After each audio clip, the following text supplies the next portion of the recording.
Stop kekerasan terhadap jurnalis. Video ini.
Menyampaikan atau ingin kepada audisi menyampaikan untuk kami berbagai solidaritas Ikatan Wartawan Selangor, Pak. Jadi beberapa orang mungkin dari Ikatan Wartawan Selangor yang kami beri nama IWS. Jadi hari ini murni IWS yang melakukan solidaritas terhadap kejadian yang menimpa rekan kami yang berupa hari ini mungkin di medsos atau menjadi tren perbincangan di kalangan media maupun di hukum. Kami di sini ingin menyampaikan itu memang berperan aktif dalam menyelesaikan kasus seperti ini. Kayaknya kami harap kami yang di lapangan ketika kami meliput ke bawah, kami kan sudah diberikan pendapat dan juga kami sudah tahu organisasi seperti apa karena kami bekerja keras. Jangankan untuk dipukul, dikeroyok, dihalang saja itu kami sudah merasa keberatan dalam hal ini. Inilah namanya Pak. Kami meminta dari pihak kepolisian untuk memang benar-benar menertibkan. Ini kan ada usaha-usaha ilegal ini, Pak, apalagi yang berkaitan dengan BBM. Yang kita lihat penimbunan minyak di sekitar SPBU. Nah, ini mengundang daripada keinginan kami untuk meliput hal itu.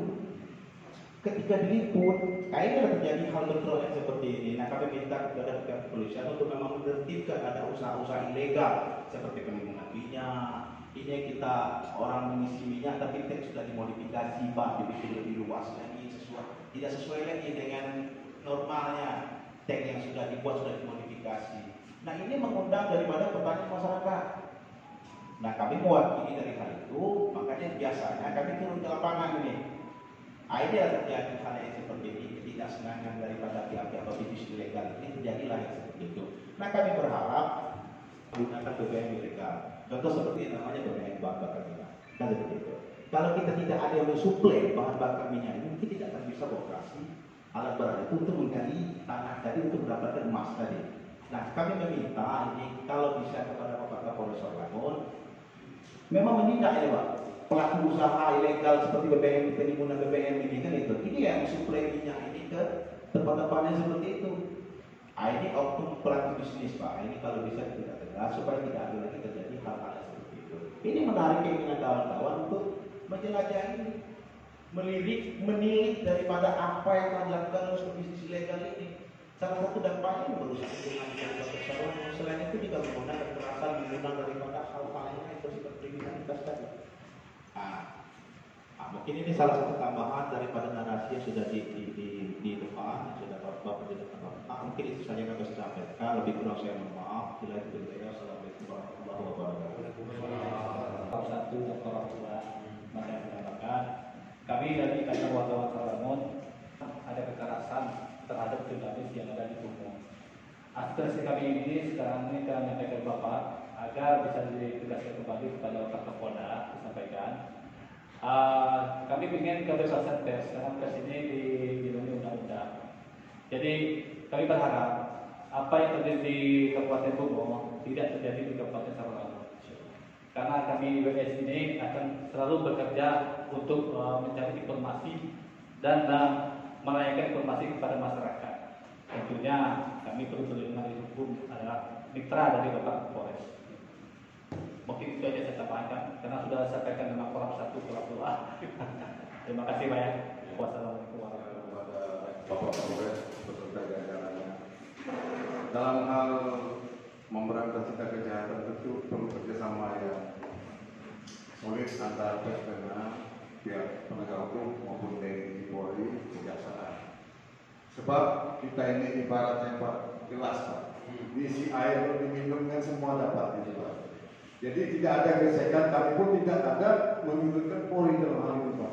Kami datang ke sini ingin mencari silaturahmi sekaligus menyampaikan tolonglah pelaku yang mengenai wartawan itu ditindak tegas sesuai undang-undang yang berlaku Pak.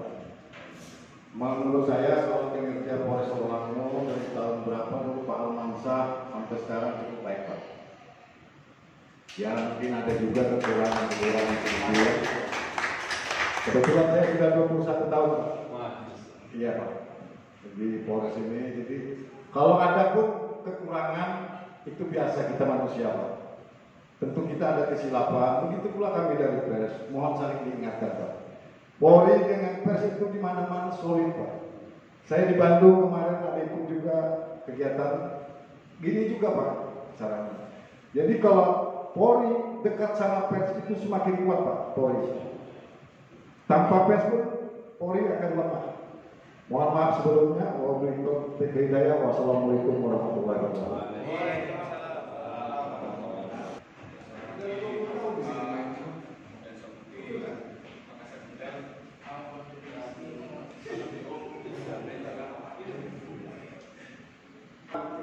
Mumpung masih di bulan Syawal gitu ya, kami wakil dari kawan-kawan WS minal aidin wal faizin, mohon maaf saya dan batin apabila dalam pergaulan kita ini ada kata-kata yang disengaja atau tidak sengaja, kami mohon dimaafkan Pak.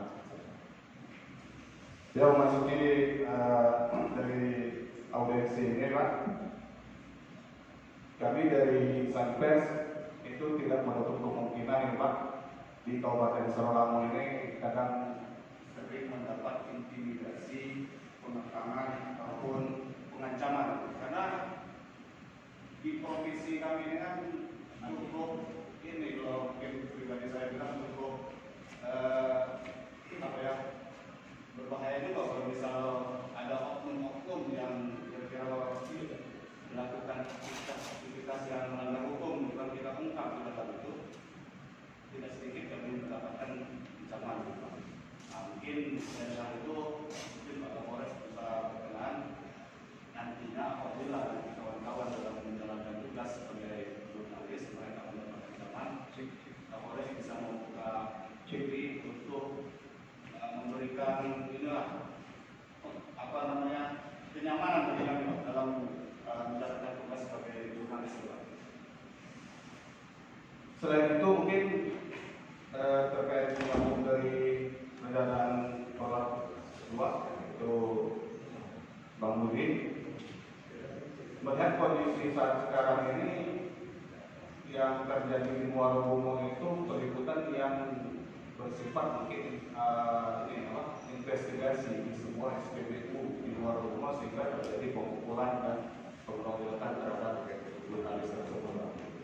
Kami juga mengecam dan mengutuk aktivitas kegiatan yang bersifat ilegal dan melakukan kekerasan terhadap wartawan. Apapun itu bentuknya, kalau sudah bermain fisik, itu saya rasa tidak dibenarkan. Selain itu, dalam pengamatan kami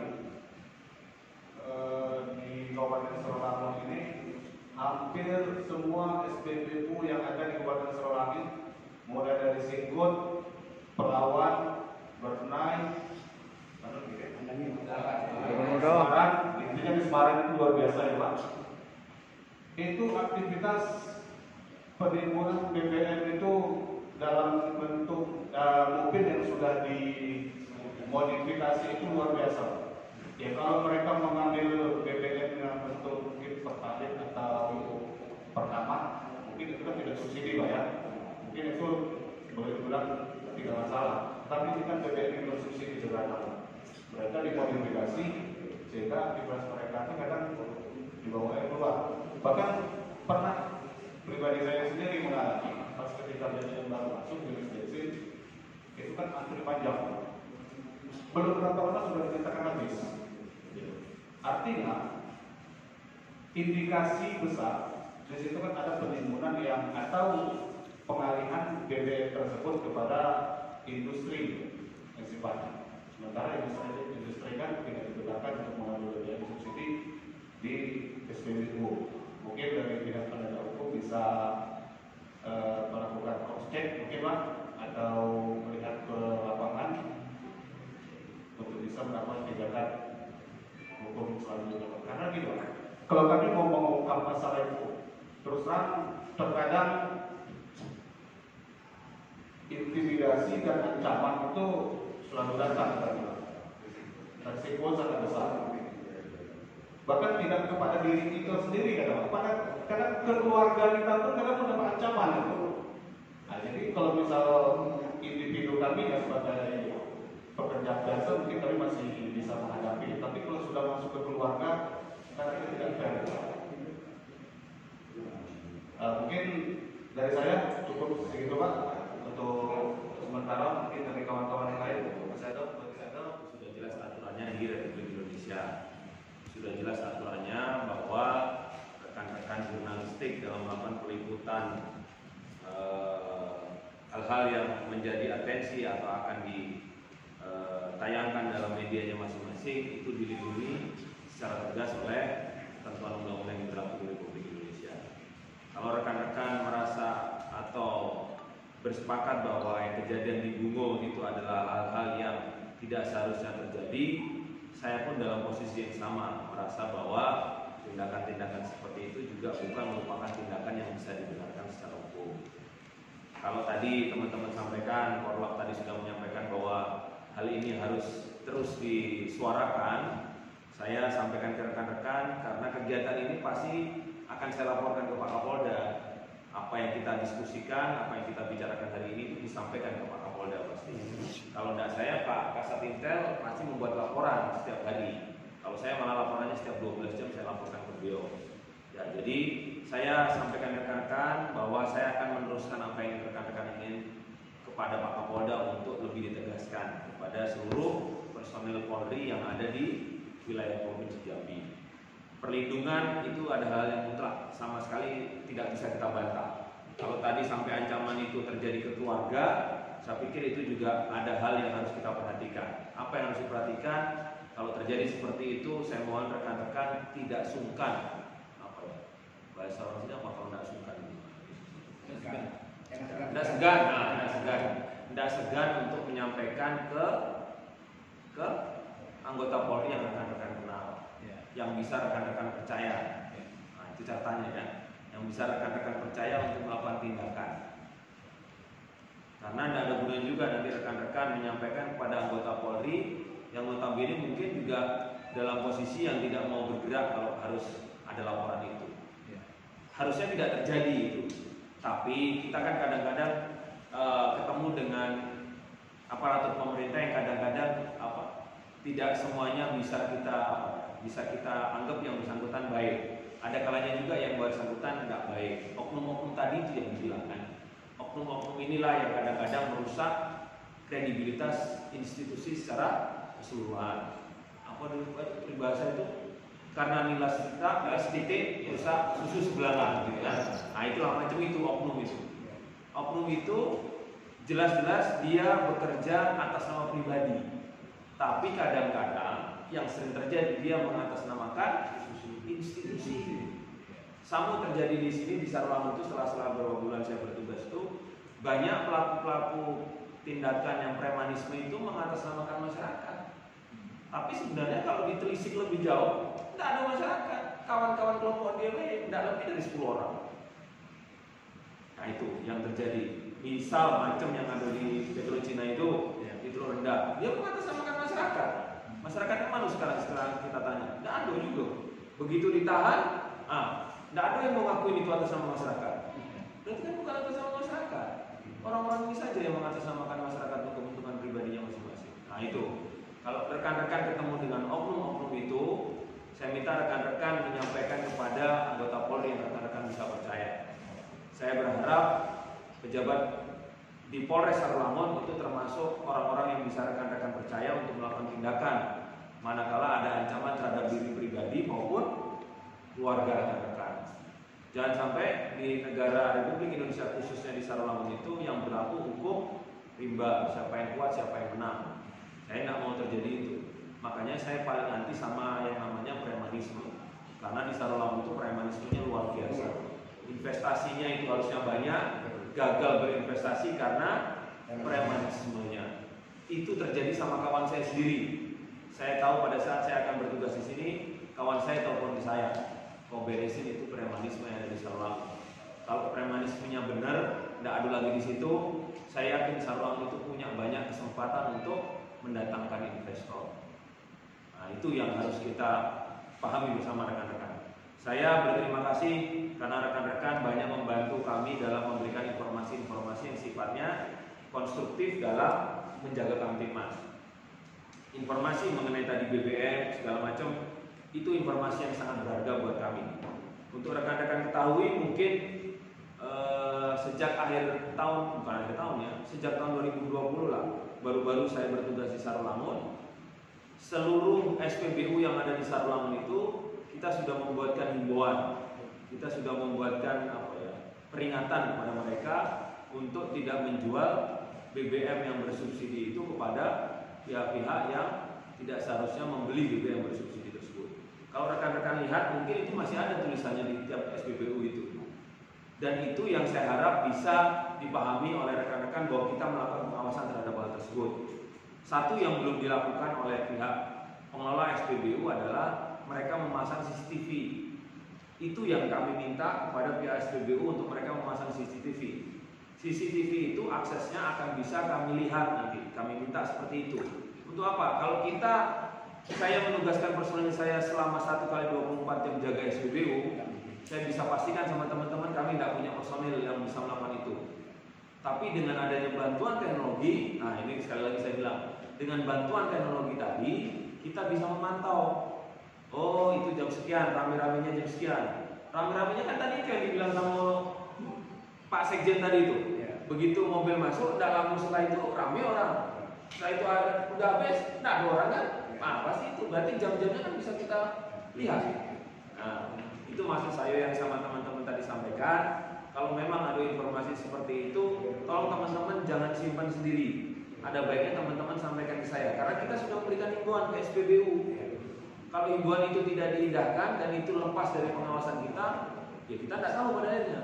Tapi kalau himbauan itu kita sampaikan dan mereka tidak indahkan, kemudian teman-teman menyampaikan informasi kepada kami bisa melakukan tindakan bahwa hal itu adalah tindakan yang melanggar hukum.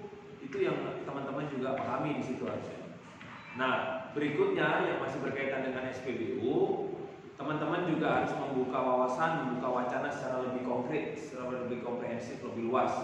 Apa yang saya maksudkan? Yang saya maksudkan adalah distribusi BBM yang ada di Sarulangun. Kalau menurut penilaian saya, BBM itu bukan hanya ini aja ya, BBM yang ada di SPBU, termasuk LPG juga kalau menurut saya. Itu tingkat distribusinya itu masih sangat kurang. Kalau saya boleh nilai, kenapa seperti itu?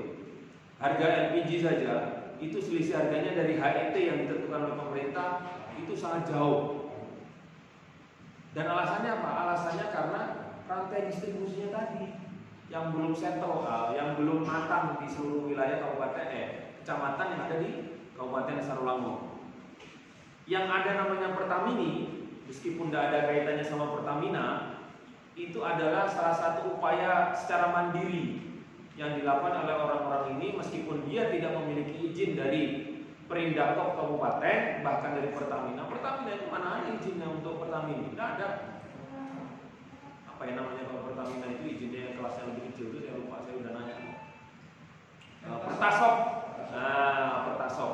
Kalau Pertasop itu izinnya Pertamina betul. Tapi kalau Pertamina tidak ada sama sekali. Gimana buktinya Pak Kapolres? Tengok saja lah Pertamina itu. Berapa jauh dia taruh apa itu?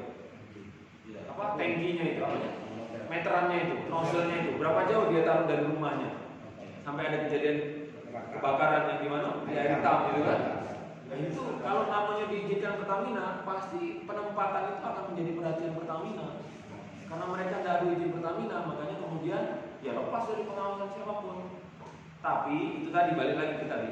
Kita melihat Pertamina itu adanya di beberapa tempat yang jauh dari kota. Kalau teman-teman mau lihat ya, pasti agak jauh, misalkan ada di air hitam agak ke dalam, di Batanghari agak ke dalam.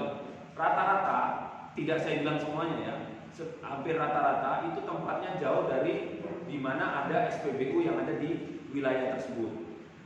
Kalau kita mau berbicara menyelesaikan masalahnya saja dari akar masalah, maka kita berbicara mengenai distribusinya. Mengenai pelanggaran tadi yang disampaikan itu adalah informasi mengenai pelanggaran hukum yang bisa kita lakukan penindakan. Tapi kalau kita hanya melakukan penindakan saja, tidak ada penyelesaian dari akar masalahnya, makanya kemudian masalah ini pelanggaran-pelanggarannya akan tetap terus terjadi.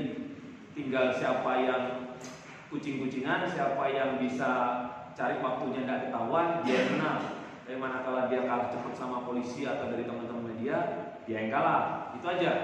Saya lebih suka menyelesaikan masalahnya dari akar masalahnya. Makanya saya terima kasih kalau nanti informasi itu masuk ke saya yang mengenai BBM tadi disalahgunakan, termasuk modifikasi terhadap tangki yang digunakan. Itu tidak apa-apa. Itu akan menjadi informasi yang sangat berharga buat saya melakukan langkah apa yang bisa saya lakukan dalam konteks preventif, sama represif. Langkah apa yang bisa saya lakukan dalam konteks 3 cara kerja ini. Nah itu yang harus saya ubah kan. Tidak hanya sekedar saya mengingatkan, tapi ada cara lain yang mungkin saya harus paksakan. Seperti tadi saya bilang, memasang CCTV. Itu permintaan saya memasang CCTV udah lama itu, cuman belum dikerjakan. Nah saya tidak tahu keberatan mereka apa. Keberatan itu pasti ada sebabnya. Nah sebabnya itu mungkin salah satunya juga itu. Itu saya mohon teman-teman, kalau memang mengetahui hal itu, tolong disampaikan juga ke kami, dan tolong teman-teman juga menyampaikan kepada pemerintah atau stakeholder terkait mengenai distribusi BBM atau LPG tadi. Karena saya sudah menerima keluhan harga LPG-nya itu tadi. Di air hitam itu harga LPG-nya mungkin sudah lantai 50-40 ribu. Padahal HET-nya jauh di bawah itu. Nah itu kan kasihan kita. Cuman itu terjadi karena ongkos distribusinya tadi yang mahal. Nah ini yang saya maksud, kita ada baiknya melihat seluruh permasalahan itu dari konteks yang lebih luas. Satu sisi bisa kita selesaikan, tapi jangan lupa akar masalahnya harus bisa kita cari penyelesaian atau solusinya. Saya lebih suka itu. Makanya karena kalau kita ini toh bisa, sangat bisa. Tapi di sininya kan kita tidak mau menyelesaikan masalah, tapi muncul lagi masalah di kemudian hari. Nah itu dia yang harus kita inikan. Dan berkaitan dengan dukungan BBM ilegal tadi terhadap kegiatan ilegal, saya sangat mengapresiasi kalau teman-teman bisa melihat itu. Tapi maksud saya adalah kenapa saya mengapresiasi apa yang rekan-rekan temukan di lapangan itu ada baiknya diberitakan seperti apa adanya. Apa maksud saya? Maksud saya adalah kalaupun ada oknum-oknum pejabat pemerintah dari manapun dia berasal, pada saat teman-teman mengetahui informasi itu, tolong itu dituliskan. Jangan nanti kesannya aparat penegak hukum membiarkan oknum-oknum itu bekerja. Saya catat ya. Dari manapun oknum itu berasal, teman-teman harus berani menuliskan. Kalau teman-teman merasa bahwa itu adalah bagian dari tugas tanggung jawab rekan-rekan untuk melihat masalahnya secara lebih objektif. Kalau rekan-rekan tidak tuliskan, tapi hanya berbicara oknum penegak hukum, itu nanti konotasinya itu berbeda. Konotasinya itu bisa ke penegak hukum toh nanti. Penegak hukum siapa di Republik ini? Udah jelas dari undang-undang. Itu yang sering saya lihat pemberitaannya sifatnya seperti itu. Teman-teman menemukan fakta lain di lapangan, tapi entah karena alasan apa, mungkin juga dari alasan diancam tadi juga bisa jadi, atau kekhawatiran akan hal lain, itu tidak dituliskan faktanya, tapi hanya ditulis oknum penegak hukum. Padahal yang ada di situ, kalau yang saya tahu itu bukan cuma oknum penegak hukum, ada oknum aparatur pemerintah lain yang juga bermain di sana. Dan manakala terjadi gesekan antara aparatur pemerintah, saya yakin rekan-rekan akan melihat, oh aparatur pemerintah itu ternyata begitu ya. Itu yang saya tidak mau. Jadi masalah ini adalah masalah yang harus kita pikirkan bersama. Saya sepakat, saya sangat mendukung sekali teman-teman melakukan investigasi terhadap hal tersebut. Dan saya sangat mendukung manakala informasi itu disampaikan ke kami untuk segera kami lakukan tindakan. Teman-teman kan bisa kontrol mana salah informasi itu disampaikan ke kami. Misalkan ada teman-teman, tidak apa-apa Hamidahnya saya sebutin ya. Misalkan Hamidah kemarin ngirim informasi ke saya, itu kan saya bilang, kalau ada informasi tolong sampaikan ke saya, tidak apa-apa. Saya forward kok, saya akan lakukan tindakan sesuai dengan apa yang harus bisa saya lakukan. Pasti saya lakukan, jangan khawatir nggak saya lakukan.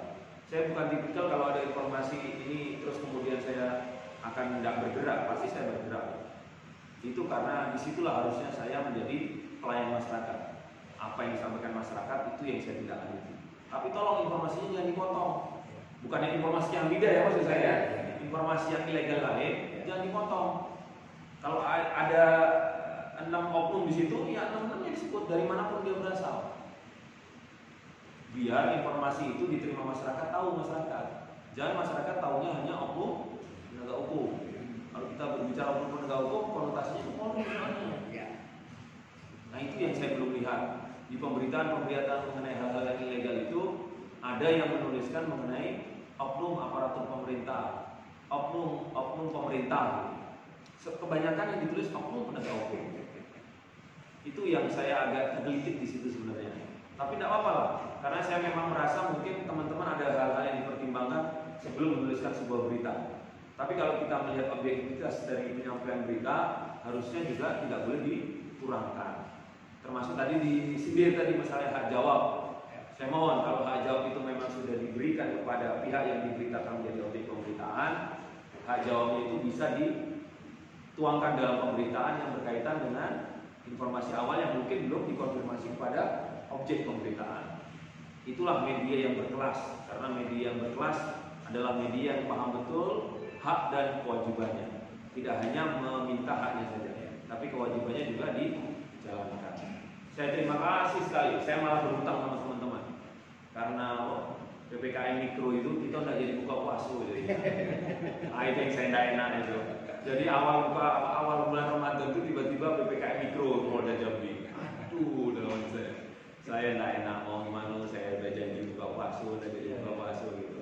Nah inilah, moga-moga dengan kedekatan komunikasi kita, kedekatan keterbukaan yang kita miliki bersama teman-teman media, mau yang media IWS, mau IWO, mau yang lain-lain. Saya sepanjang karir saya sebagai polisi, saya tidak pernah bermusuhan dengan media. Sepanjang memang teman-teman media memberitakan hal-hal yang objektif.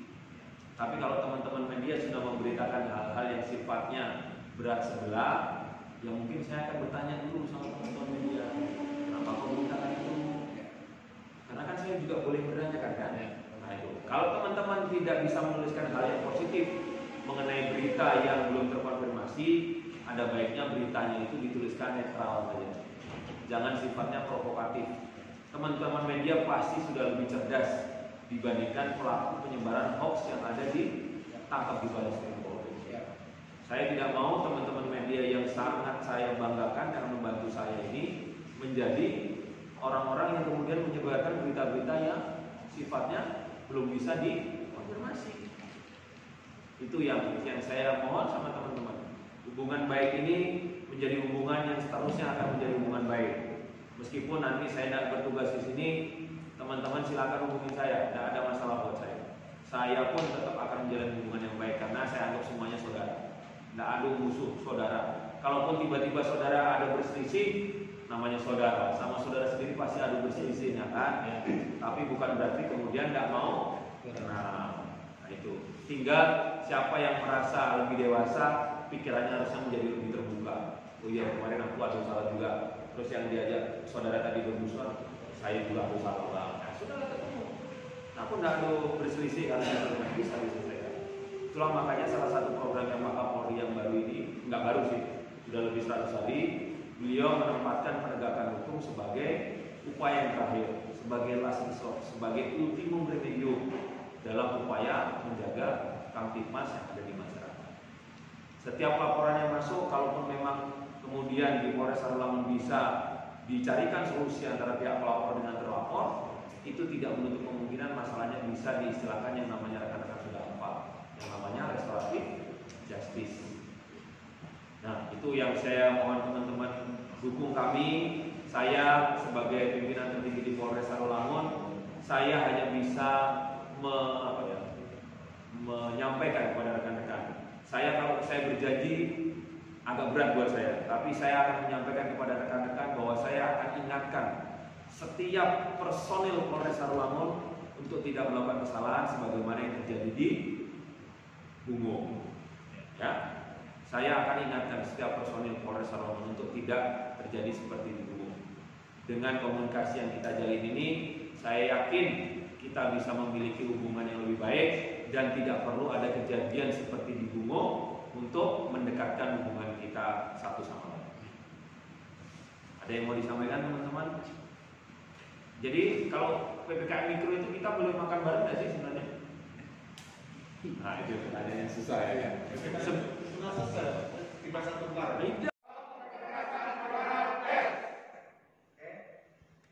Lagi. 1, 2, 3.